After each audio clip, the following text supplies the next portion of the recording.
Hello friends, ST teaching या YouTube चॅनलवर तुम्हा सर्वांचे स्वागत आहे. विद्यार्थी मित्र मैत्रिणींनो, आज आपण इयत्ता 5वीची परिसर अभ्यास 1ची प्रश्नपत्रिका सोडवणार आहोत. प्रश्नपत्रिका सोडविण्यापूर्वी तुम्ही प्रथमच माझ्या चॅनलवर आला असाल तर सबस्क्राईब करा, व्हिडिओला लाईक अँड शेअर करा. आजच्या प्रश्नपत्रिकेतले कोणते प्रश्न तुम्हाला परीक्षेत विचारले गेलेत ते कमेंट्स करून कळवायला मात्र विसरायचं नाही.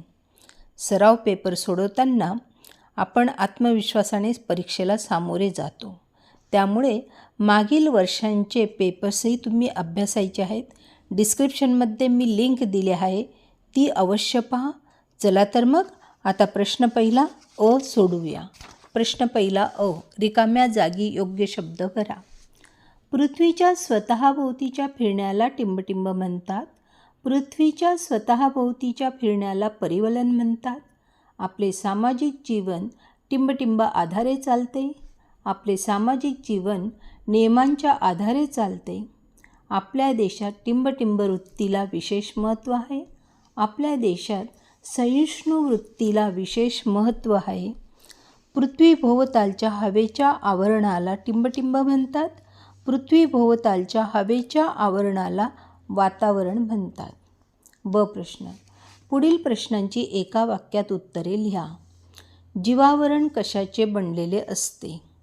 उत्तर, शिलावरण, जलावरण व वातावरण या आवरणातील सजीव व त्यांनी व्यापलेले भाग यांनी एकत्रितपणे जीवावरण बनलेले आहे. पुढचा प्रश्न, गुरुत्वाकर्षण शक्ती म्हणजे काय? वस्तुमान असलेल्या कोणत्याही दोन वस्तूंच्या एकमेकांकडे आकर्षिल्या जाण्याच्या प्रवृत्तीला गुरुत्वाकर्षण म्हणतात. पुढचा प्रश्न, पृथ्वीवर ऋतुचक्र कशामुळे निर्माण होते? उत्तर, पृथ्वीचा कललेला आस आणि पृथ्वीचे सूर्याभोवती फिरणे यामुळे पृथ्वीवर ऋतुचक्र निर्माण होते. पुढचा प्रश्न, सहिष्णुता म्हणजे काय? आपल्यापेक्षा वेगळ्या मतांचा आदर करणे म्हणजे सहिष्णुता होय. विद्यार्थी मित्रांनो, मी गाळलेल्या जागाही 4 दिलेल्या आहेत आणि रिकाम्या जागाही 4 दिलेल्या आहेत. तुम्ही त्यापैकी 2-2 सोडवायचे आहे. पुढचा प्रश्न आहे प्रश्न दुसरा अ, कोणतीही 2 उदाहरणे लिहा. हवामानाशी संबंध असलेल्या घडामोडी, पाऊस पडणे आणि ढग येणे. पुढचा आहे अन्न टिकविण्याच्या पद्धती, वाळवणे, उकळणे, अन्न परीक्षक वापरणे. पुढचा प्रश्न आहे ब, खालील प्रश्नांची थोडक्यात उत्तरे लिहा. अन्न साखळी म्हणजे काय? उदाहरणही द्यायचे. अन्न साखळी म्हणजे काय? एका सजीवावर दुसरा सजीव अन्नासाठी अवलंबून असतो. अन्नासाठी सजीव अशा रीतीने परस्परांशी साखळीप्रमाणे जोडलेले असतात. अशा साखळीला अन्न साखळी म्हणतात. उदाहरणार्थ, ससा गवत खातो आणि सशाला वाघ खात असतो. तर गवत, ससा, वाघ अशी ही अन्न साखळी तयार होत असते. घरातील कोणती उपकरणे आपण सौर ऊर्जेच्या मदतीने वापरू शकतो? उत्तर, पंखा, दिवे, घड्याळ, कुकर, गिझर, पाण्याची मोटर इत्यादी उपकरणे सौर ऊर्जेच्या मदतीने वापरू शकतो. सूक्ष्मजीव महत्त्वाचे का आहेत? उत्तर, वनस्पतींच्या व प्राण्यांच्या मृत अवशेषांपासून सूक्ष्मजीव पुन्हा माती व क्षार बनवतात.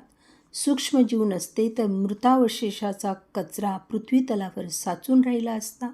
माती व क्षार तयार करून सूक्ष्मजीव सजीवांसाठी महत्त्वाचे कार्य करीत असतात. पुढचा प्रश्न आहे सहिष्णुता म्हणजे काय? उत्तर, आपल्यापेक्षा वेगळ्या मतांचा आदर करणे म्हणजे सहिष्णुता होय. ओळखा पाहू मी कोण आहे? मी पृथ्वीपासून सर्वात जवळचा तारा आहे, सूर्य. माझ्यासारखी सजीवसृष्टी कोणत्याच ग्रहावर नाही, पृथ्वी. विद्यार्थी मित्र मैत्रिणींनो, आजचा व्हिडिओ तुम्हाला कसा वाटला ते कमेंट्स करून कळवायला विसरू नका. परीक्षेसाठी तुम्हाला बेस्ट ऑफ लक. इतर व्हिडिओ पाहण्याकरिता डिस्क्रिप्शनमध्ये लिंक दिली आहे, तीही अवश्य पहा. व्हिडिओला लाईक अँड शेअर करा, सबस्क्राईब करा. पुन्हा भेटूया एका नवीन व्हिडिओसह. Thanks for watching video.